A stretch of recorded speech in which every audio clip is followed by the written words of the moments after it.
बजरीगर हैं उनकी जो है टॉप हो गए या एग्जीबिशन बजरीगर्स हो गए या फिंचेस हो गई, दो चीज़ें आप इस्तेमाल कर सकते हैं उनके स्पॉट बनाने के लिए या जो उनके फैदर्स होते हैं, अब नॉर्मल फैदर जो होते हैं उसको आपको निकालने के लिए एक आप प्लकर इस्तेमाल कर सकते हैं या एक छोटे नोक वाली कैंची इस्तेमाल कर सकते हैं आप। तो एग्जीबिशन बजरीगर जो होता है उसके स्पॉट जो होते हैं आप नेचुरली जो आम वाइल्ड बजरीगर है जब आप उसको देखेंगे तो उसके नेचुरली 3 स्पॉट आपको नज़र आएंगे एक साइड पे और 3 नेचुरल स्पॉट नज़र आएंगे दूसरी साइड पे, जो आम वाइल्ड बजरीगर होता है। और जो इंग्लिश बजरीगर होता है उसके जो स्पॉट्स होते हैं वो बहुत ज़्यादा फैले हुए होते हैं। तो वही 3 स्पॉट जो वाइल्ड बजरीगर में होते हैं उसी को हमें या कैंची से काट के या प्लकर से खींच के उसी डायरेक्शन के ऊपर 3 फैदर जो होते हैं वो लेफ़्ट और राइट के ऊपर हमें बनाना होते हैं। और उसके जो बाकी फैदर्स होते हैं वो उन फैदर्स को हमने बाहर निकाल देना है प्लकर की मदद से या काट देना है कैंची की मदद से। अब वो एक साइड पे 3 फैदर कौन से होते हैं, एक चीक के नीचे होता है जो बर्ड ऐसा जो ग्रीन बर्ड होगा उसका या वायलेट चीक होगा उसके चीक के नीचे और उसके बाहर आपको बहुत ज़्यादा फैदर्स नज़र आ रहे होंगे। तो आपने एक फैदर रखना है वो जहाँ पर वायलेट चीक आपका ख़त्म हो रहा है और उसी के नीचे वो आपका फैदर जो है वो आएगा। और जो तीसरा फैदर है वो आप देखेंगे कि उसकी बीक से स्ट्रेट जो है वो लेफ़्ट वाली साइड पे और राइट वाली साइड पे एक फैदर वहाँ पर रहेगा और एक उनके दोनों के सेंटर में रहेगा। और फैदर जो आपने वहाँ पर जो एग्जीबिशन बजरी के अंदर रखना है वो आपने फैदर वो रखना है जिसकी टाइप शेप आपके अंगूठे के नाखून जैसी होगी। जो अंगूठे के नाखून की शेप का फैदर होगा वही चीक के नीचे और वही 2 पैच आप जहाँ पे रखेंगे और बाकी के फैदर्स को आप खींच देंगे। अगर आपके पास टाइम ज़्यादा है तो फिर आप प्लकर इस्तेमाल कर सकते हैं। अगर आपके पास टाइम कम है तो एक मेहनत तलब काम है, छोटी नोक वाली चोंच जो है कैंची जो है उसके साथ आप फैदर्स को काटेंगे। वो थोड़ा मेहनत तलब काम है लेकिन उसमें बर्ड स्ट्रेस में नहीं आता। तो ये जब आप इसको बर्ड को प्लकर के साथ खींचेंगे ये प्रोसीजर है तो 10-12 दिन 15 दिन पहले आप उसको खींच देंगे तो इससे जो है बर्ड जो स्ट्रेस में आएगा वो बाद में थोड़ा जो है रिलैक्स कर देगा। तो अगर आपके पास टाइम कम है तो फिर वो ये है कि आप जब उसको प्लग करेंगे तो वो जो है वो थोड़ा स्ट्रेस में आ जाएगा। तो उसके लिए कैंची और कैंची के साथ ये है कि ज़रा मेहनत तलब काम है तो वो उसको बड़े एहतियात के साथ आपने जो जितने भी उसके फैदर हैं वो कैंची के साथ उसको नीचे तक से उसकी टो तक आपने काट दिया तो उससे खूबसूरती भी ज़रा बेहतर रहती है और बर्ड्स भी स्ट्रेस में नहीं आता। इसी तरह फिंच में डव में जो ऐसे फैदर्स हैं जो ट्विस्ट कर गए हुए फैदर वो एक फैदर जो है वो आप प्लकर से उसको निकाल देंगे। निकालने के बाद आप उसको शावर करेंगे तो वो सारे जो है खूबसूरत तरीके से सफाई भी हो जाएगी और वो बेहतरीन तरीके से अपनी जगह पे आ जाएंगे। तो कोई सवाल करना चाहे बंदा?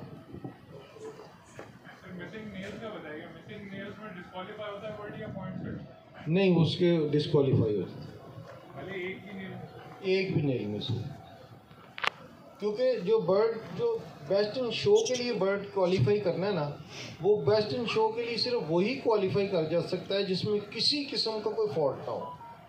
तो ये फॉल्ट में आता है मिसिंग नेल जो होता है। तो इस मिसिंग नेल हो अगर वो फिंगर जो है वो थोड़ी सी टेढ़ी हो, ये दोनों चीज़ें जो हैं वो कंसीडर नहीं करती, बेस्ट इन शो के लिए नहीं कंसीडर कर सकती।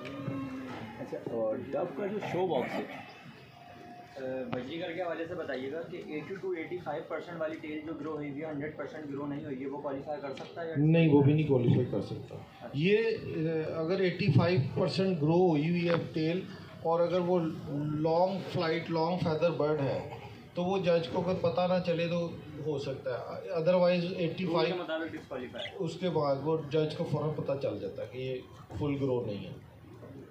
अच्छा, डव का जो शो बॉक्स है इसके साइज़ और इसका जो स्टिक का जो स्टाइल है, इसका अगर कोई स्टैंडर्ड हो तो,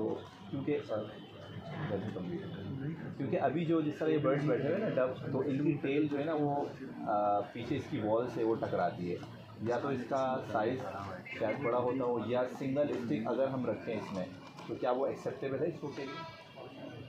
जो शो केज है, ये शो केज इस्तेमाल होता है ज़ेब्रा फिंचेस के लिए। ज़ेब्रा फिंचेस का भी शो का जो केज का साइज़ है इससे छोटा हो जाता है, क्योंकि हमारे यहाँ पर ये रिवाज नहीं है कि जो ब्रीडर होता है वो शो केज अपने खुद उसके पास होते हैं और वो इंटरनेशनल जहाँ पे भी शो होते हैं वो अपने एक क्लब में एक स्टैंडर्ड बनाया होता है और एक वेंडर होता है जो शो केजेस बनाता है, तो उसी से सब शो केजेस ख़रीदते हैं और वो एक स्टैंडर्ड होता है, वहीं से उन्होंने शो केज लेके आने हैं, अपने शो केज में बर्ड लेके आने हैं और उसी तरह ही एंटर कराने हैं और उसी तरह ही वापस ले जाने हैं। तो हमारे क्लब्स में थोड़ा ये रुझान नहीं है कि जो शो केजेस हैं वो सोसाइटी ही प्रोवाइड करती है। तो अब वो जो सोसाइटीज़ हैं उनके पास फंड्स भी लिमिटेड होते हैं, तो ये एक स्टैंडर्ड पाकिस्तान में बजरीगर का शो केज का चल रहा है, इसी को ही कंसिडर करते हैं। तो जो डव का जो स्टैंडर्ड साइज़ होता है, असल में जो डव का केज शो के लिए इस्तेमाल होता है वो इससे बड़ा होता है और उसकी जो स्टिक है वो होती दो ही है, लेकिन वो इससे थोड़ा सा साइज़ में बड़ा होता है। मुख्तलिफ़ मुल्कों में मुख्तलिफ़ किस्म के होते हैं, लेकिन अभी जो चीज़ें सामने आई हैं जो इजिप्ट में शो होता है और जो इजिप्ट में इस्तेमाल करते हैं केजेस, वो डव के लिए नहीं बेस्ट है। वो जाली का केज है जिसका जो साइज़ है वो 1 फुट बाई 1 फुट है, फुट बाई फुट का है और वो 11 में से मेरा ख्याल 9 इंच है और बाकी फुट 1 फुट का साइज़ है और उसके अंदर सिंगल स्टिक लगी होती है और उसके ऊपर वो हम आजकल वही डिस्कस कर रहे हैं कि वो शो केजेस जो हैं वो बहुत खूबसूरत भी हैं, अच्छे भी हैं और उसमें आपको बर्ड्स भी अच्छे तरीके से जज हो जाता है। बर्ड के मोल्ड के हवाले से बताइएगा कि टेल भी कंप्लीट है, फ्लाइट फेदर्स भी कंप्लीट हैं, पेटल भी पूरे हैं, पर शो से 3 से 4 दिन पहले हेड की पेंस निकल आई हैं और चीक पैच के जो साइड की पेंस होती हैं वो निकल आई हैं, बर्ड मोल्ड पर चलाई हैं। हाँ, वो उसमें मैंने आपको बताया कि वो आप अगर उसको जल्दी शावर देंगे ना, एक तो आपने 40 डेज़ पहले ये प्रोसीजर स्टार्ट करना है। अगर 40 डेज़ पहले आपने प्रोसीजर स्टार्ट किया है तो वो मोल्ड पे नहीं आएगा, वो उस वक्त मोल्ड पे आएगा और फिर वो कंप्लीट हो जाएगा। अगर आपने शावर जो है वो 10-12 दिन पहले दे दिया तो फिर वो मोल्ड पे आ जाएगा। शावर तो दिया ही नहीं है, वो कराची का मौसम है वो जिस टाइप का है कि कभी बारिश कभी गर्मी कभी सर्दी, तो तकरीबन 3-4 दिन पहले पिनें निकालनी है बर्ड ने, वैसे ओवरऑल मोल्ड कंप्लीट कर चुका था जो करता। तो उसमें ये है कि जो कंप्लीट पिन हो गई होगी तो उसको आपने बड़ी एहतियात के साथ उसकी पिन को जो है वो अपने हाथ से मसलना है। उसके अंदर एक उस पिन के ऊपर ना एक खोल होता है कुदरती तौर का वाइट ट्राई कलर किया का, था, वो पिन पूरी बाहर आ रही हैं, वो खुल नहीं रही हैं, मतलब छोटी हैं। तो वो फिर आप नहीं शो में नहीं लेके जा सकते। उसका कोई तरीका नहीं है कि उसको तरीके से आप शो में ले जाएं, क्योंकि अगर मोल्ड पे आ गया बर्ड तो वो शो में क्वालिफाई नहीं करेगा। अच्छा, 3 से 4 दिन हुए शो से पहले जो मोल्ड स्टार्ट करा है ना, तो वैसा ओवरऑल कोई पेंस नहीं है, सिर्फ हेड पे क्रस्ट के ऊपर है और चीक पैचेस के ऊपर हल्की हल्की देखने पे। तो वो जो अगर बाहर नज़र आ रही है तो उसको तो आप हाथ से मसल देंगे। तो अगर कोई अंदर ही पिन है और बाहर से फैदर नहीं है उसकी और वो पिन नज़र आ रही है, फिर वो डिस्क्वालीफाई हो जाएगा, वो फिर क्वालिफाई नहीं और कर क्रस्ट के हवाले से भी बता दीजिएगा, single round crust, double crust, triple crust से मतलब सिंगल ही खाली क्वालिफाई करता है या डबल क्रस्ट? वो अभी हनाज साहब इसके एक्सपर्ट है, उनको भी टाइम देना, वो भी क्रस्ट के बारे में भी बताएंगे आपको। मेरा एक सवाल है कि अक्सर जो है लोग डी स्पॉटिंग करते हैं और कुछ लोग डी स्पॉटिंग नहीं करते। जितना भी ये पैट बर्ड है, इसमें होगोरोमो आता है, इनके इतने अच्छे स्पॉट नहीं होते, वैसे ही कम होता है। तो अगर हमने डी स्पॉट किया या नहीं किया, इन दोनों में जजिंग पॉइंट ऑफ व्यू से कितने मार्क्स की कमी आती है? इसमें 15 मार्क्स की कमी आ जाएगी। और कुछ जज ऐसे होते हैं जो यूरोपियन जज हैं, वो ऐसे बर्ड जिसकी आपने स्पॉटिंग नहीं की हुई तो वो उसको डिस्क्वालीफाई कर देते हैं। लेकिन ये है कि दी एंड आपने अगर वो उसके स्पॉट नहीं बनाएंगे तो वो चैम्पियन के लिए आ गया, यानी कि अपनी क्लास में बेस्ट ऑफ कलर हो गया वो। अब उसने बेस्ट इन शो के लिए लड़ना है तो वहाँ पर वो डिस्क्वालीफाई हो जाएगा, क्योंकि बेस्ट इन शो के लिए जो बर्ड क्वालिफाई करेगा मस्ट बी कंप्लीट। तो अगर स्पॉट छोटे हैं या बड़े हैं ये कंसीडर नहीं होता, क्योंकि अब जो है वो उसको WB ने भी रिकमेंड कर दिया है, होगो को भी, ब्लैक चिक को, ब्लैक फेस को, डबल ब्लैक को, ये तो अभी उनके साइज़ छोटे हैं लेकिन उनके स्पॉट भी उसी हवाले से छोटे होंगे। तो 3 स्पॉट जो जिस तरह मैंने आपको पहले बताया है कि आप एक वाइल्ड बजरीगर देखेंगे, कुदरती तौर पे उसके आपको यहाँ पे 3 नुक्ते नज़र आएंगे, वो स्पॉट नहीं है, बिल्कुल नुक्ते हैं वाइल्ड के। जो एक चीक के नीचे होता है और एक चोंच के थोड़ा सा साइड पर, एक दरमियान में। सेम वही प्रोसीजर एग्जीबिशन बजरीगर का है, वही जो 3 आपको वाइल्ड में स्पॉट नज़र आ रहे हैं वही इंग्लिश में लेके आने हैं, और वही बर्ड वही जिस जगह से वो वाइल्ड के निकले हुए हैं उसी जगह पर इंग्लिश के भी निकले हैं। मेरा एक सवाल और है कि आप जैसे मॉडरेट हो रहा है होगोरोमो पैट बर्ड से इंग्लिश बजरीगर की तरफ, और 8-10 सालों से इससे वर्क हो रहा है और बर्ड जो है ना अपग्रेड हो रहा है, तो डेफिनेटली वो बर्ड बनिस्बत एक पैट बर्ड से कंप्लीट बर्ड नहीं होता, उसमें कुछ ना कुछ मिसिंग होती है। जैसे उसके पैटल है तो डेफिनेटली उसकी तरह 14-15 नहीं होते, 6-7-8 होते हैं। इस तरीके से और बहुत सारी चीज़ें जो है क्योंकि प्योर एग्जीबिशन जैसी भी नहीं होती और पैट दरमियान की होती है। तो आप क्या समझते हैं कि कौन सा बर्ड जो है इस अपकमिंग शो के अंदर बेस्ट परफॉर्मेंस दे पाएगा एज ए मार्क्स वाइज? एक पैट बर्ड जो बिल्कुल कंप्लीट है या एक 10% अनकम्प्लीट बर्ड जो फीचर में, फैदर में, क्वालिटी में अपग्रेड हो चुका है लेकिन वो कंप्लीट नहीं है पूरा, एक पैट बर्ड जैसा होगा? असल में जो बजरीगर में जो पहली चीज़ देखी जाती है, जो इंग्लिश में भी देखी जाती है, जो क्रस्ट में देखी जाती है, जो हेलीकॉप्टर में देखी जाती है, तो जो क्रस्ट की वैरायटी है उसमें आप सबसे पहला जो उसका जो कंसीडर किया जाता है उसका क्रस्ट ही किया जाता है।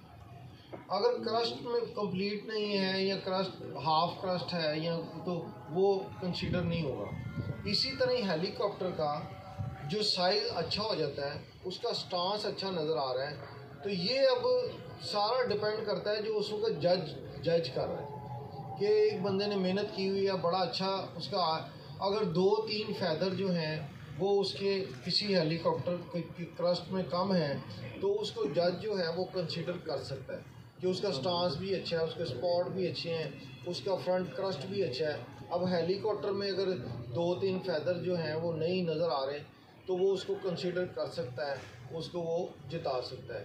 बेस्ट इन शो के लिए जो है वो फिर वही चीज़ आ जाती है कि कंप्लीट बर्ड को होना ज़रूरी है, तो बर्ड जो कंप्लीट होगा वही बेस्ट इन शो के लिए आए, क्वालिफाई करेगा। सर एक बात बताइएगा, आपने एक ओवरऑल मेथड बताया कि 40 to 45 डेज़ का प्रिपरेशन पीरियड है, उसमें ये सारे आते हैं। अब आज के हिसाब से जो बंदा स्टार्ट करने लगा या 2-3 दिन 4 दिन बाद के बाद स्टार्ट करने लगेगा, with the point in mind that there are only 25 to 20 days remaining, तो उसके लिए आप क्या रेकमेंड करेंगे, वो किस मेथड से करें? वो उसको कंप्लीट करेगा 1 वीक पहले, वो उसको 1 वीक पहले स्टार्ट करेगा। 1 वीक पहले जो है वो सबसे पहले उसको डी स्पॉट करेगा। वो डी स्पॉटिंग जो है वो कोशिश करनी है कि आप उसको जो है ना कैंची से करें। आप उसको अगर उसको करेंगे ना, अगर आप उसको प्लकर से करेंगे तो वो फिर वो स्ट्रेस में आ जाएगा।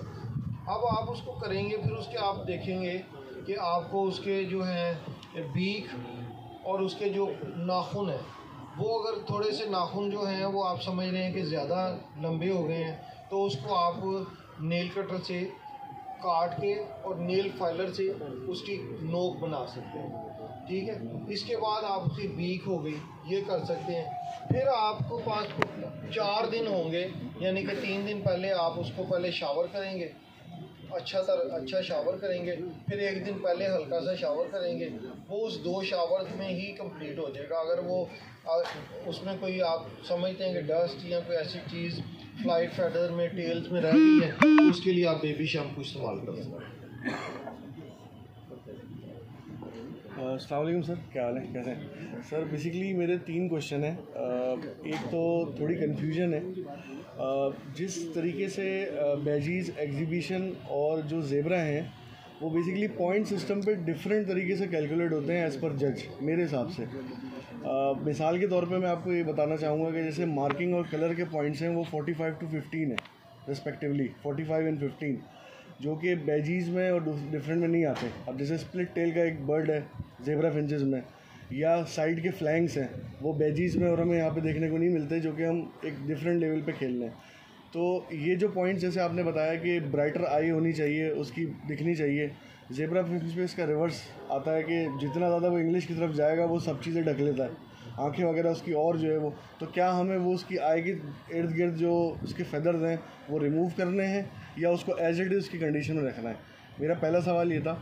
दूसरा मेरा ये था कि आपने जो गार्लिक और उसका जो फार्मूला बताया उसमें अनियन ऐड है, तो अनियन जो है वो ज़ेब्रा फिंच के लिए इंटेस्टाइनल जो है वो प्रॉब्लमेटिक क्रिएट करता है अनियन। 2 क्वेश्चन मेरे ये थे। तीसरा ये था कि जब बर्ड इंग्लिश का ड्रॉपिंग करता है तो उसके जो ड्रॉपिंग के फेदर्स हैं वो हम लोग रिमूव कर देते हैं, जो बड़े उसमें जो पीसेस होते हैं। तो क्या हमने वो शो से पहले उसको ट्रिम नहीं करने या करने? तो 3 क्वेश्चन है सर मेरे। सबसे पहले तो ज़ेब्रा फिंच का जो है, जब आप ऑनियन को कम्बिनेशन में बना देते हैं जी, ये जो कम्बिनेशन आपको बताया तो वो उसको अफेक्ट नहीं करता, ठीक है। अगर खाली आप ऑनियन के देंगे तो वो उसको अफेक्ट करेगा, ठीक है। ये तो क्या परसेंटेज चेंज होगी फॉर मिक्सिंग फार्मूला? मतलब जो बैजीज का बन रहा है वही बनेगा या वही बनेगा? वो सब बर्ड्स के लिए सेम है, ठीक है, उसमें ये नहीं है। लेकिन जो जिस तरह मैंने आपको बताया है कि वो सिर्फ 1 घंटे के लिए, जब आपने शो टीम को देखना है कि उसने सिप कर लिया, उसके बाद उसको रिमूव कर देना, ठीक है। ये आपको डिस्टर्ब करेगा जो सारा दिन पड़ा रहता है। आमतौर पे ब्रीडर्स एक दफ़ा सुबह डाल के तो वो सारा दिन पड़ा रहा, अगले दिन उसने उठाया, ऐसे जो है वो डिस्टर्ब होते हैं बर्ड। लेकिन आपने जब उसको देना है 1 घंटे के लिए देना है और फिर उठा देना, ठीक है। और सर वो तो उसकी जो ब्राइट आइज़ हैं उसके ऊपर जो फैदर्स हैं उसको आपने नहीं छेड़ना, ठीक है। कोई फैदर भी ऐसा क्लिप नहीं करना जो बर्ड जो जज को नज़र आ जाए कि ये क्लिप हुआ, वो डिस्क्वालीफाई हो, ठीक है। जो आप देखेंगे इंग्लिश बर्ड हैं वो अपने बाल हैं वो उसको बिल्कुल आंखों के ऊपर ले आता है, बिल्कुल सर। आपने देखा होगा कि जज आम तौर पे जब उसको देखता है तो ऐसे नॉक करता है। जब आप शो बर्ड्स को नॉक करेंगे ना तो वो अपने जो बर्ड जो आंखों के ऊपर फैदर्स है ना वो थोड़ा खोलेगा, ठीक है। अब वो जब उसका जज का अक्सर मकसद ये होता है कि उसको इस तरह करके उसकी आइज़ को चेक करना। तो वो आइज़ जो होती हैं, जितनी ये ब्लड लाइंस होती हैं ना, कि हम कहते हैं यार ये डैनियल की ब्लड लाइन है, ये किसी ज़ेब्रा फिंच की ब्रीडर्स की लाइन है, तो वो उसकी लाइन में जो बर्ड जिसकी आइज़ में लस्टर्ड ज़्यादा, चमक ज़्यादा होती है जी, वो ज़्यादा जज को सूट करता है, ठीक है। सर लास्ट क्वेश्चन, ये जो मार्किंग के 45 है और कलर के जो 15 है, ये थोड़ा सा समझा दें कि ये दोनों बिल्कुल सेम लगते हैं लेकिन ये इनके पॉइंट्स अलग अलग हैं। नहीं, पॉइंट तो उनके अलग अलग हैं, लेकिन ये हर जिस तरह यूरोप है, जिस तरह यूके है, इसमें जजिंग डिफरेंट स्टाइल से होती है, ठीक। अब लव बर्ड की जजिंग, ज़ेब्रा डव की जजिंग, ज़ेब्रा फिंचेस की, गोल्डियन की, कनेरीज की, ये सारी पॉइंट्स के ऊपर होती है, बिल्कुल सर। इसका पॉइंट होता है और जजिंग जो कर रहे होते हैं वो जो कनेरी है उसकी सॉन्ग मार्किंग कर रहे होते हैं जी। इसी तरह ही ज़ेब्रा फिंचेस की कर रहे होते हैं, तो उनको मार्किंग तो मिलती है। जो डिफ़ॉल्ट या जो चीज़ें आपको भी बताई हैं वो must be complete best in show के लिए बर्ड। सॉरी सर, शायद वो अपनी क्लास में जीत सकता है, मैं एक्सप्लेन नहीं कर पा रहा। Marking in a sense of जो उसके ऊपर जो कलरिंग आई हुई है और एक कलर है, 2 अलग अलग बताया मैं वहाँ पर। Markings and colour. हाँ, वो उसमें देखे ना जो पॉइंट हैं, जो कलर पे